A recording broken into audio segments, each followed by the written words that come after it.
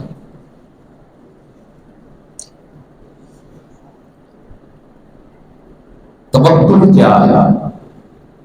توکل کہتے ہیں بھروسے کو۔ توکل کسے کہتے ہیں؟ اور اللہ پر توکل یہ ہے کہ بندے کا مکمل طور پر بھروسہ اللہ کی ذات پر ہونا چاہیے، اور باقی جو کچھ بھی ہے وہ اسباب ہے۔ یہ دنیا، یہ عالم اسباب ہے۔ یہ کیا ہے؟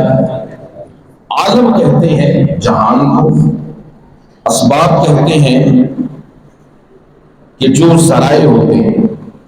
اس جہان کے اندر جتنے بھی ذرائع ہیں ان کو ہم حلوے کار لا کر اپنی زندگی گزارتے ہیں۔ سورج ایک ذریعہ ہے تپش کا، روشنی کا، اور اس کے علاوہ سورج ذریعہ ہے پودوں کی بڑھوتری کا۔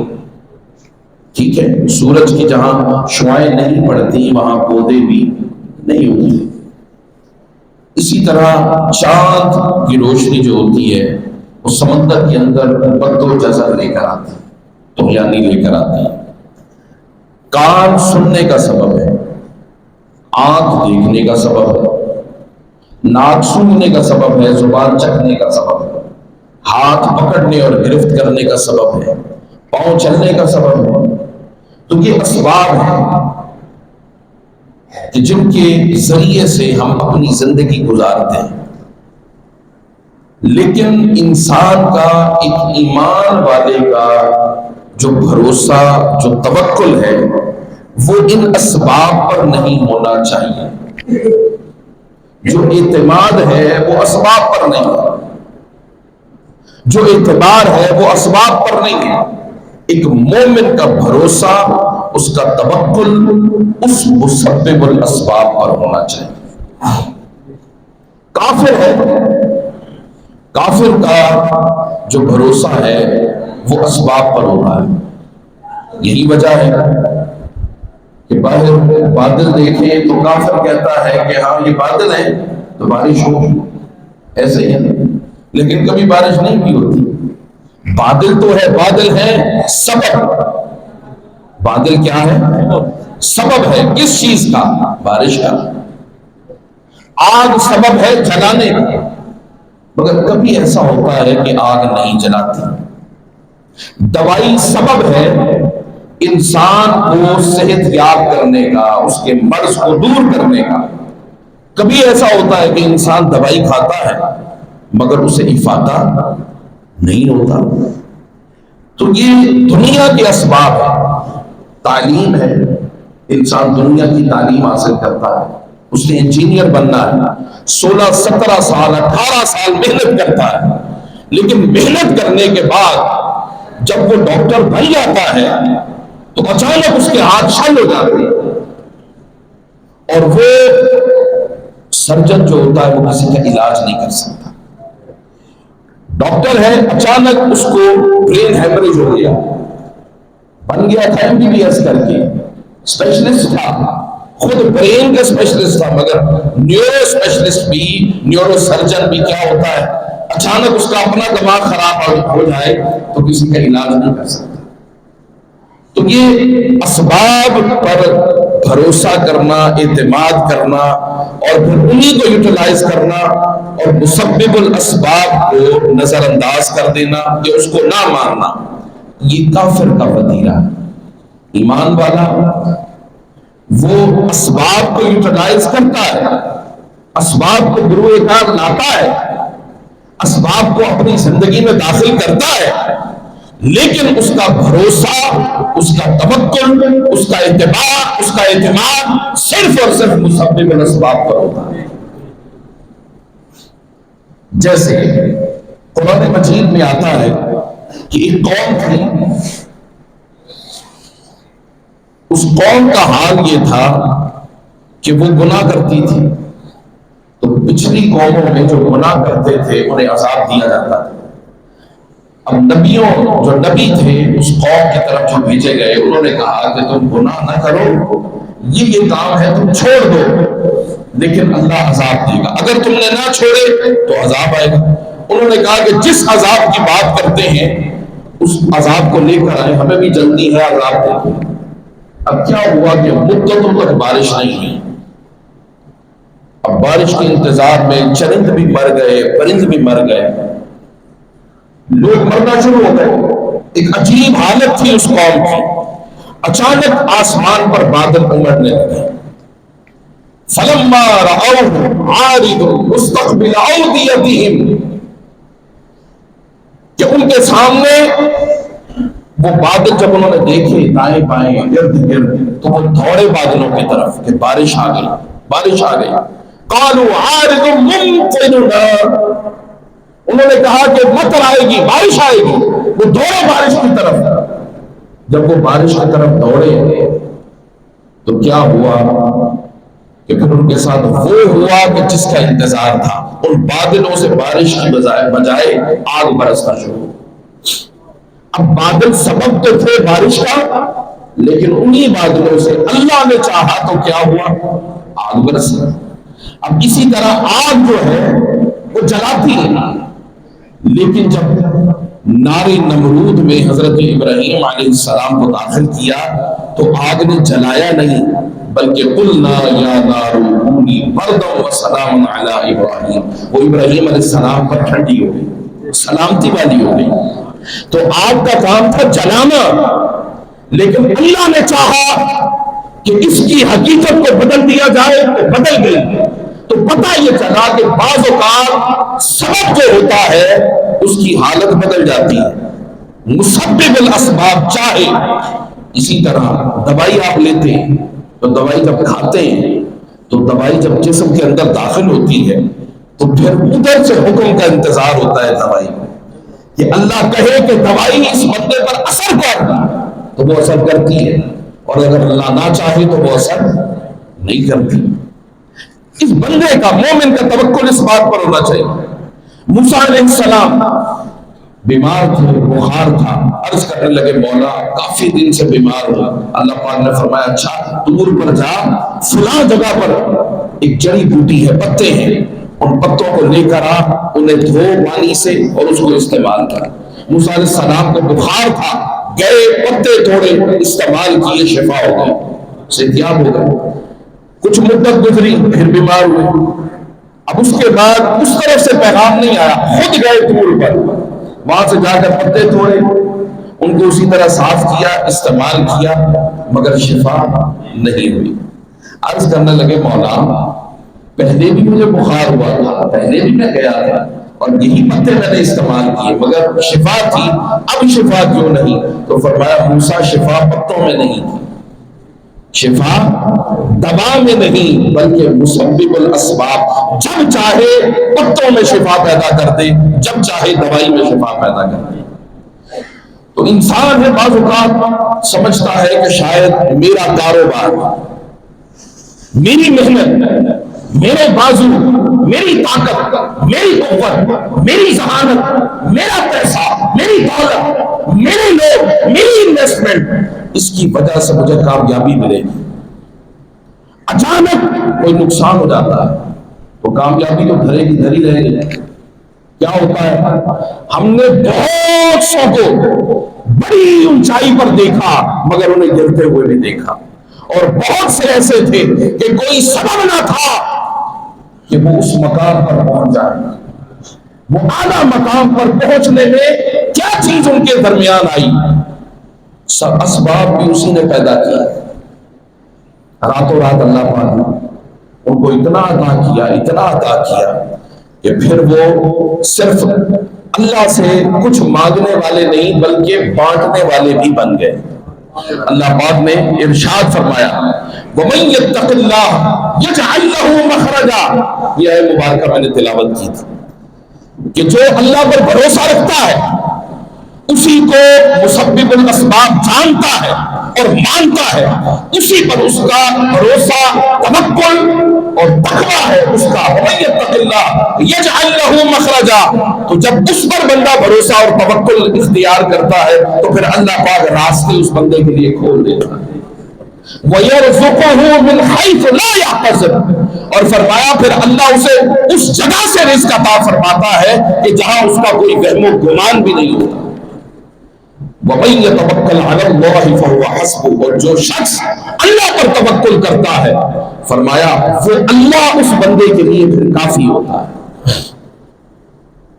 وَتَوَکَّلْ عَلَى الْحَيِّ الَّذِي لَا يَمُوتُ، فرمایا وہ جو زندہ ہے نا، زندہ رب، فرمایا اسی پر بھروسہ رکھا، اس لیے کہ اس کو موت نہیں ہے، لا يموت، اسے موت نہیں ہے۔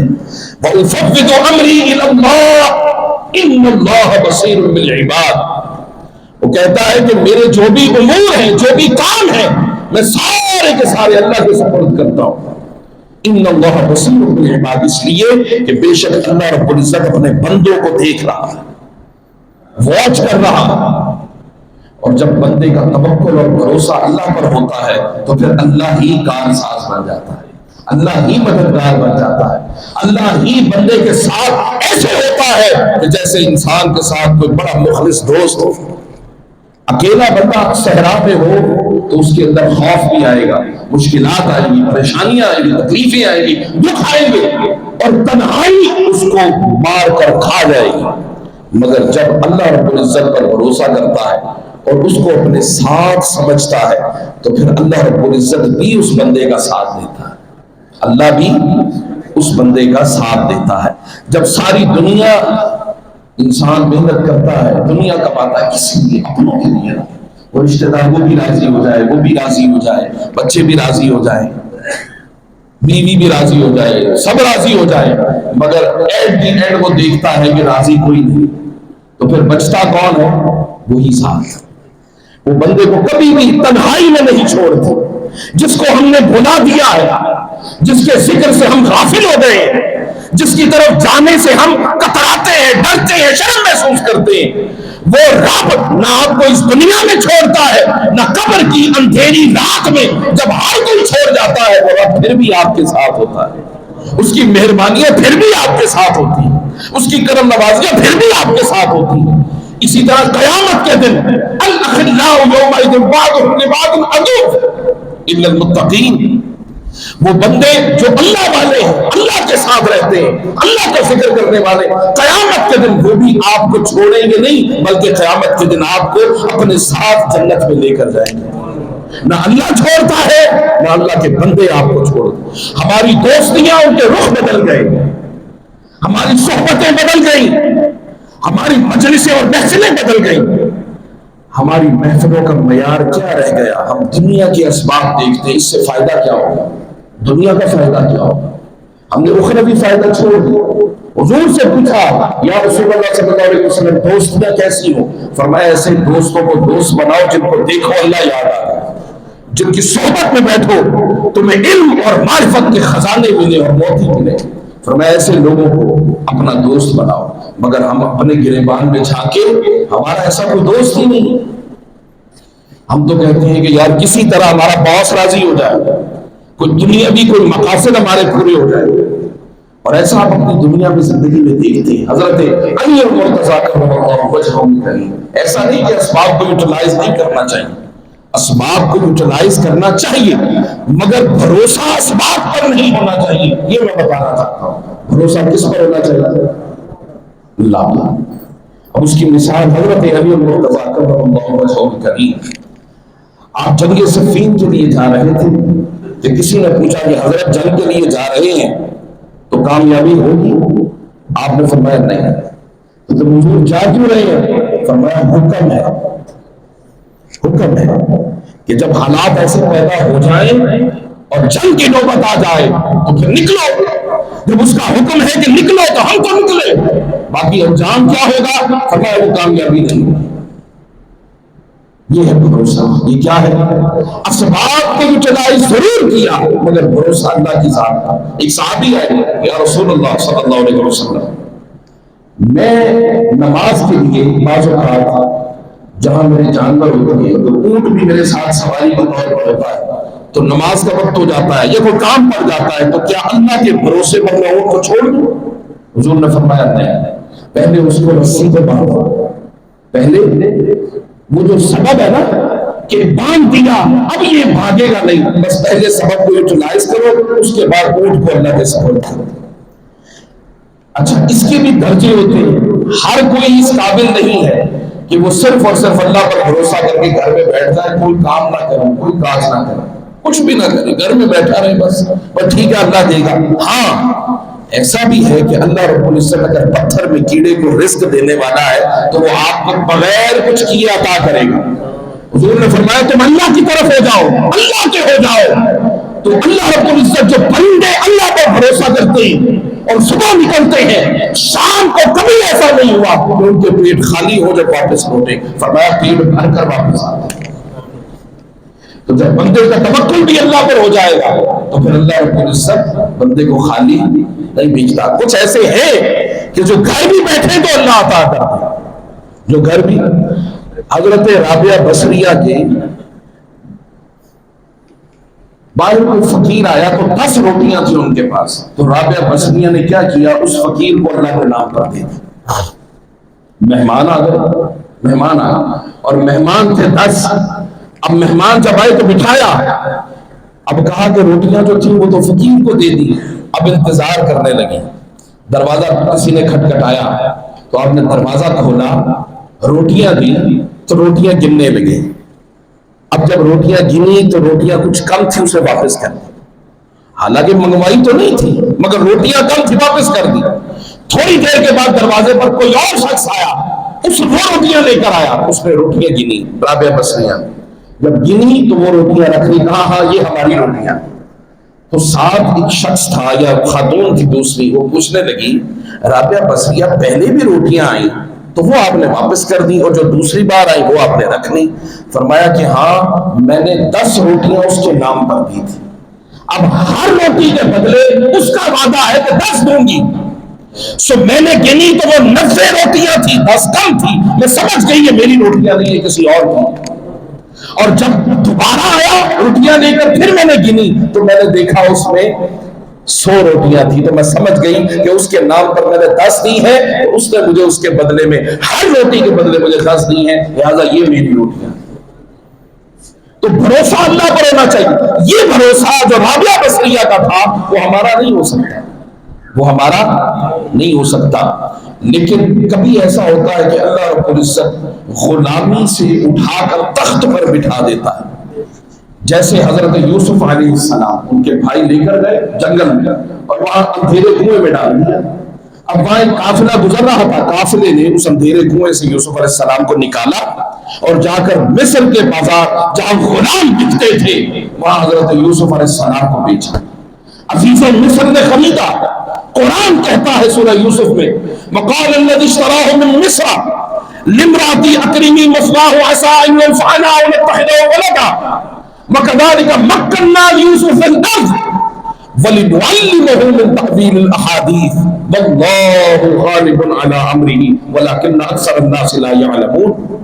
وہ عزیز مصر حضرت یوسف علیہ السلام کو لے کر آیا اور آ کر اپنی بیوی سے کہنے لگا، زلیخا سے کہا کہ یہ لڑکا ہے، شاید یہ ہمیں کہیں نہ کہیں کوئی نفع دے دے، کوئی فائدہ پہنچا دے، عسیٰ ان ينفعنا او نتخذہ ولدا، اور اگر نفع نہ بھی دے ہم اس کو اپنا بیٹا بنا کر رکھ لیں گے۔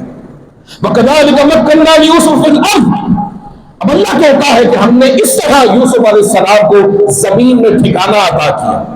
اب ٹھکانہ تو عزیز مصر نے دیا تھا، اللہ نے تو نہیں دیا۔ تو فرمایا عزیز مصر جو تھا وہ سبب تھا مگر اصل ٹھکانہ دینے والا اللہ ہے۔ یہ اللہ بتا رہا ہے کہ لوگوں یہ جو میں اللہ رب العزت بار بار کہتا نا توکل مجھ پر کرو، نگاہ اسباب پر نہ کرو، مسبب الاسباب پر کرو، یہ جو بار بار اور مثالیں دے دے کر اپنے بندوں کو بتا رہا ہے، سمجھا رہا ہے، بارآور کر رہا ہے، یہ کیوں کر رہا ہے؟ اس لیے کہ اللہ بتاتا ہے قرآن میں وَكَذَلِكَ مَكَّنَّا لِيُوسُفَ فِي الْأَرْضِ، وہ جو یوسف کو سکونت دی، مکان دیا، رہائش دی، وہ عزیز مصر نے نہیں دی، عزیز مصر تھا سبب، مگر جو رہائش اور سکونت دی وہ کس نے دی؟ اللہ نے دی۔ پھر فرمایا واللہ غالب علی امرہ ولکن اکثر الناس لا یعلمون، کہ اللہ ہی کا امر غالب ہے اور اکثر لوگ اس کو نہیں جانتے۔ ہم دنیا کی تگدوں میں، دنیا کی لذتوں میں، دنیا کے اسباب کی طرف دیکھتے ہیں اور دنیا کی چکا چوند کی طرف دیکھتے ہیں اور دنیا کی عیاشیوں کی طرف دھیان رکھتے ہیں، دنیا کے فائدے کی طرف دھیان رکھتے ہیں اور اپنے مولا کو بھول جاتے ہیں۔ ایسا ہی ہے، وہ کہتا ہے کہ اے بندے جو کچھ چاہتا ہے کرتا پھر، مگر ہوگا وہی جو ہم چاہتے ہیں، ہوگا وہی۔ وہ ہے نا کہ اے بندے ایک تیری چاہت ہے، ایک میری چاہت ہے، اور ہوگا وہی جو میری چاہت ہے۔ اگر تو اپنی چاہت کو میری چاہت پر قربان کر دے تو میں تجھے وہ دوں گا جو تیری چاہت ہے، اور اگر تو وہ کرے گا میری چاہت کو چھوڑ کر جو تیری چاہت ہے، تو پھر اگر میری چاہت کو بھلا کر اپنی چاہت کی طرف لگے گا تو میں تجھے بھٹکا دوں گا، تباہ و برباد کر دوں گا اس چیز میں جو تیری چاہت ہے۔ اے بندے پھر بھی ہوگا وہی جو میری چاہت ہے۔ واصف علی واصف صاحب ایک صوفی بزرگ گزرے ہیں، ادھر میانی صاحب یہاں ان کا مزار شریف بھی ہے، وہ فرماتے ہیں کہ اے بندے ایک تو یہ بات ہے کہ جو تجھے پسند ہے اسے حاصل کر، جو تجھے پسند ہے اسے حاصل کر، یا پھر ایسا کر لے کہ جو تیرے پاس حاصل ہے اسی کو پسند کر۔ کیسی بڑی بات ہے، یعنی تجھے جو پسند ہے نا وہ حاصل کر لے، اور اگر ایسا ممکن نہیں ہے کہ جو تجھے پسند ہو اور وہاں تک تو پھر برے طریقوں سے اس کو حاصل کرنے کی کوشش کرے، تو پھر ایسا کر کہ جو تیرے پاس حاصل ہے نا وہ اسی کو پسند کر لے۔ بڑی بات ہے۔ تو اسباب جو ہوتے ہیں یہ اسباب اللہ ہی پیدا کرتا ہے، یہ اسباب اللہ ہی پیدا کرتا ہے، اور اللہ رب العزت ہی مسبب الاسباب ہے۔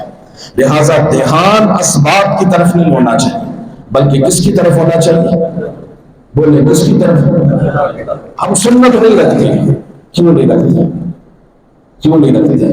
تو دنیا کیا کہے گی، مگر اللہ کا رسول کہتا ہے کہ یہی تمہارے، یعنی اللہ کو جو چہرہ کائنات میں پسند ہے وہ رسول اللہ صلی اللہ علیہ وسلم کا چہرہ پسند ہے، اور حضور کا چہرہ اور جتنے انبیاء پہلے گزر گئے سب کے چہروں پر یہ داڑھی مبارک تھی، لیکن ہم دنیا کی وجہ سے نہیں رکھتے، ہم دین کی تعلیم کی طرف کیوں نہیں آتے؟ اس وجہ سے نہیں آتے۔ اگر دینی تعلیم حاصل کریں گے تو کھائیں گے کہاں سے، پیئیں گے کہاں سے، حاصل کہاں سے کریں گے؟ میں دیکھتا ہوں کہ لوگ لاکھوں روپیہ لگا لیتے ہیں باہر کے ویزوں کے لیے، لگاتے ہیں کہ نہیں؟ بولے ہمارا تعلق دین کے ساتھ ہے، مگر 3 بار میں انگلینڈ سے ہوا ہے، اور انگلینڈ والے کہنے لگے خدارا ہمارے پاس رہے، آپ کو رہائش دیں گے۔ یہ بچہ میرے ساتھ چلا گیا، دیندار مولوی کا پتر چلا گیا، وہ کہتے ہیں ہمارے پاس رہے۔ میں نے کہا نہیں، ہمیں اپنا ملک عزیز ہے۔ کیوں؟ وہاں اذانوں کی آوازیں ہیں، وہاں مسجدیں، وہاں حلال ہے، وہ ملک ہے، ہم اسی ملک میں ہی رہنے کے لیے بنائے گئے ہیں کیونکہ اللہ نے یہ فیصلہ کیا تھا۔ میرے بھائی مولوی ہوتے ہوئے 4 مرتبہ غالباً اس دفعہ پھر 5 مرتبہ جاپان سے ہوا ہے، وہ مولوی چلا گیا، کیوں؟ اس نے دین حاصل کیا ہے، اور دنیا دار بھٹک رہے ہیں، تباہ ہو رہے ہیں، نہ وہاں عزت نہ یہاں عزت۔ وجہ کیا تھی؟ ہم نے سمجھا شاید اس میں عزت ہے، ہم نے سمجھا شاید اس میں کامیابی ہے، ہم نے سمجھا شاید اگر یہ کام کریں گے تو ہماری دنیا بہتر ہو جائے گی۔ تو دنیا بہتر کرتے کرتے کرتے کرتے نہ دین کے رہے نہ دنیا کے رہے، تباہ باتیں ہم کرتے ہیں دین داروں کو، یہ ہمارا وتیرہ ہے۔ وہاں باہر بھی بیٹھ جائیں آپ تو سارے لوگ بیٹھ جائیں گے، یار یہ بندہ تو ایسا ہے، یار یہ تو بندہ ایسا ہے، یار یہ تو یہی کام ہے ہمارا۔ دینداروں کے متعلق ہم نے جناب ہم خود فتوے لگاتے ہیں، تو فتوے لگانے سے بہتر ہے کہ آپ ایسا کریں کہ اپنے بچوں کو، آپ کو نہیں نا پسند دیندار یہاں ممبروں پر بیٹھے تو کوئی بات نہیں، اچھی بات کرتے ہیں آپ کہ وہ نہ بیٹھیں، لیکن پھر آپ یہ سوچیں کہ آپ کے پاس اگر 5 بیٹے ہیں تو 5 بیٹوں میں سے ایک دیندار کیوں نہیں ہے؟ 2 بیٹے ہیں تو 2 میں سے ایک دیندار کیوں نہیں؟ 4 بیٹیاں ہیں تو 4 بیٹیوں میں سے ایک بیٹی دیندار کیوں نہیں ہے؟ اس کے بارے میں آپ سے سوال ہوگا کہ جب آپ بات کرتے ہو نا کسی دیندار کو تو اس سے پہلے اپنے گریبان میں جھانک کر یہ سوچا کریں کہ یار میں کتنا دیندار ہوں اور میں نے اپنے بچوں کو کتنا دین پر لگایا۔ جب یہ سوچ لیں گے تو پھر یہ جو غلط فہمیاں ہیں نا، بدگمانیاں ہیں، یہ آہستہ آہستہ رفع ہو جائیں گی، دور ہو جائیں گی۔ تو اللہ کا دین جو ہے اس نے وعدہ کیا ہے کہ اے بندے تم میرا ہو جا، میں دنیا کو تیرا بنا دوں۔ حضرت اویس کرنی رضی اللہ تعالیٰ عنہ، حضرت عمر فاروق اور مولا علی کرم اللہ وجہہ کریم دونوں گئے حضرت اویس کرنی سے ملنے۔ جب گئے تو انہوں نے دیکھا کہ بھیڑیے حضرت اویس کرنی کی بکریوں کی حفاظت کر رہے ہیں۔ وہ خود نماز پڑھ رہے تھے، فارغ ہوئے تو پوچھنے لگے کہ کبھی بھیڑیے بھی بکریوں کی حفاظت کرتے ہیں؟ انہوں نے کہا یہ مجھے علم نہیں ہے، حالانکہ بھیڑیے تو بکریوں کو کھاتے ہیں۔ کہا کہ یہ علم نہیں ہے، مگر یہ علم ضرور ہے کہ جس وقت میں اس کے کاموں میں لگتا ہوں وہ اپنی مخلوق کو میرے کاموں میں لگا دیتا ہے، میری خدمت میں لگا دیتا ہے۔ تو اللہ کے ہو جاؤ، کیا اللہ کے ہو جاؤ، اللہ تمہارا ہو جائے گا۔ ایک شخص تھا، بخاری شریف کی حدیث ہے، اس کے بعد اپنی بات کو ختم کروں گا۔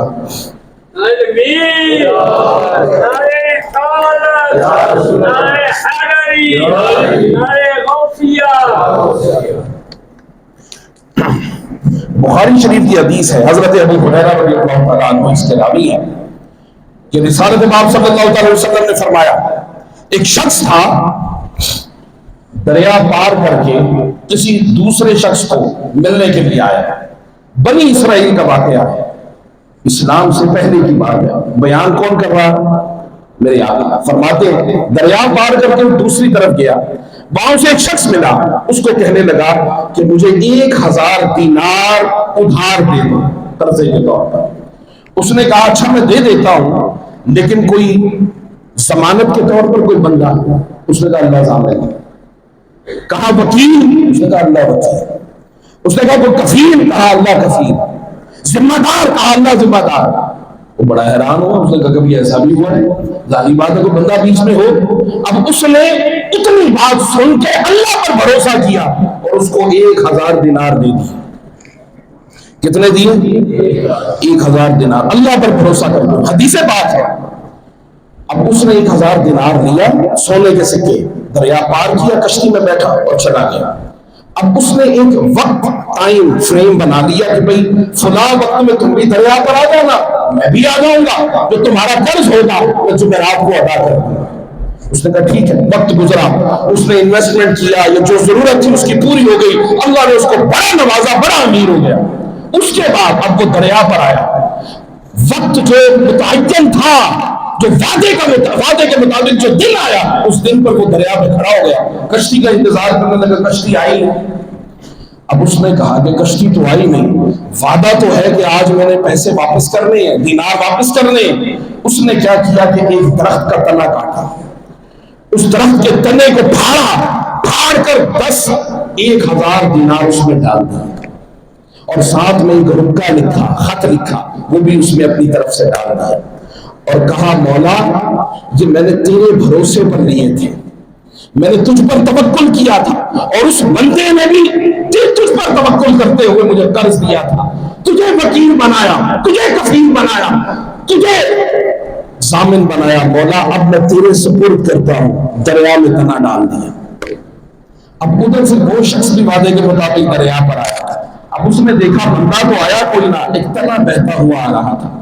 حدیث پاک میں آتا ہے سرکار دو عالم صلی اللہ علیہ وسلم نے فرمایا وہ آگے بڑھا، اب چونکہ وہ زمانہ ایندھن کا زمانہ، لکڑیوں کو ایندھن بنایا جاتا تھا، جلانے کے کام آتی تھی، وہ تنا پکڑا، وہ گھر لے گیا۔ اب وہ بندہ تو آیا نہیں، اس نے اس کو جو بھی برا بنا کہا، جو بھی کہا کہ وہ وعدے کے مطابق نہیں آیا، گھر آیا، گھر جب لکڑی کو کاٹا پھاڑا تو دیکھا اس میں 1000 دینار تھا، اور وہ خط تھا، اس نے پڑھا، اللہ کا شکر ادا کیا، اس کے بعد تھوڑا وقت گزرا، اس کو کچھ دن کے بعد کشتی ملی اور وہ 1000 دینار لے کر واپس اسی بندے کے پاس آیا کہ ہو سکتا ہے کہ تنا کہیں بہ گیا ہو، نہ ملا ہو، لیکن میں تو وعدے کے مطابق اب جاؤ نا اس کی رقم واپس کروں۔ اب رقم لے کر جب اس کے پاس آیا، دروازہ کھٹکھٹایا، دروازہ کھولا، اس نے کہا کدھر آئے ہو؟ اس نے کہا تمہارا جو قرض لیا تھا وہ واپس کرنے آیا ہوں۔ کہا وہ تو اسی دن مجھے مل گیا تھا۔ سرکار نے فرمایا کہ اس نے اس شخص کو کہا کہ تمہیں اللہ کو کفیل بنایا، اللہ کو وکیل بنایا، اللہ کو ضامن بنایا، تو پھر اللہ رب العزت نے تمہاری کفالت کی، اور وہ وکیل ایسا بنا کہ پھر وہ جو تم نے اللہ کے سپرد کر دیا تھا تنا، وہ تنا میرے پاس پہنچ گیا، میں نے پھاڑا تو میری رقم اس میں سے مل گئی، اب جو رقم تو لے کر آیا ہے یہ اسی طرح واپس لے جائے۔ تو دوستو اللہ پر بھروسہ کرو، اللہ پر یقین کرو، اللہ پر توکل کرو۔ یہ جو آپ کاروبار کرتے ہیں اور ہر وقت آپ کا دل اس کاروبار میں اٹکا اور پھنسا رہتا ہے، اپنے دل کو اس کاروبار سے نکالو اور یہ سمجھو کہ یہ کاروبار فقط ایک سبب ہے، اصل عطا کرنے والا وہ مسبب الاسباب ہے۔ ایک بادشاہ تھا، اس نے وزیر کو بلایا اور کہا جاؤ خزانے میں دیکھو کتنی رقم پڑی ہے۔ وزیر گیا، جا کر اس نے خزانے میں دیکھا، آ کر خوش ہو کر کہنے لگا کہ بادشاہ سلامت، 7 نسلیں بھی آپ کی کھائیں تو مال اتنا ہے کہ کبھی ختم نہیں ہوگا۔ تو بادشاہ ہماری طرح رونا شروع ہو گیا۔ اس نے کہا روتے کیوں ہیں؟ اس نے کہا کہ 8ویں نسل کا کیا بنے گا؟ یعنی ہم جو کما رہے ہیں ہم اس وجہ سے نہیں کہ ہماری نسل کا کیا بنے گا، ہم کما اس وجہ سے ہماری 8ویں نسل کا کیا بنے گا۔ اس لیے 8ویں نسل اللہ کے سپرد کرو، 7ویں بھی اللہ کے کر دو، اور 10ویں بھی اللہ کے سپرد کر دو، اور ساری نسلیں اللہ کے سپرد کر دو، اور اپنے آپ کو بھی اللہ کے سپرد کر دو۔ پھر دیکھنا اس کی رحمت کیسی آتی ہے، اس کا کرم کیسا آتا ہے، اس کا لطف، اس کی عنایت اور اس کا فضل کیسے آتا ہے۔ اور غلط طریقوں سے پیسے لینا اور غلط طریقے سے تول ناپ تول میں کمی کرنا، وعدوں سے پھر جانا، لوگوں پر ظلم کرنا، زیادتی کرنا، اس طرح سے پیسے لینے سے بہتر ہے کہ آپ ویسے کوئی حرام کھا لیں۔ آج کل ہمارے خطیب حضرات ہو یا نعت خواں حضرات ہو، ان کا محور و مرکز فقط دولت ہے، پیسہ ہے۔ وہ پیسے کی طرف دیکھ کر آئیں گے، وہ اللہ کے لیے نہیں آئیں گے۔ مسبب الاسباب کی طرف دھیان نہیں ہے، اسباب کی طرف دھیان ہے۔ کاروباری حضرات ہو، دیندار حضرات ہو، توکل اللہ پر رکھیے۔ کیا جو کچھ میں نے آج بیان کیا ہے اللہ پاک اس پر ہم سب کو عمل پیرا ہونے کی توفیق عطا فرمائے، اور ہمیں اس مسبب الاسباب جو اللہ کی ذات ہے اسی پر توکل کامل رکھنے کی توفیق عطا فرمائے۔ وما علینا الا البلاغ۔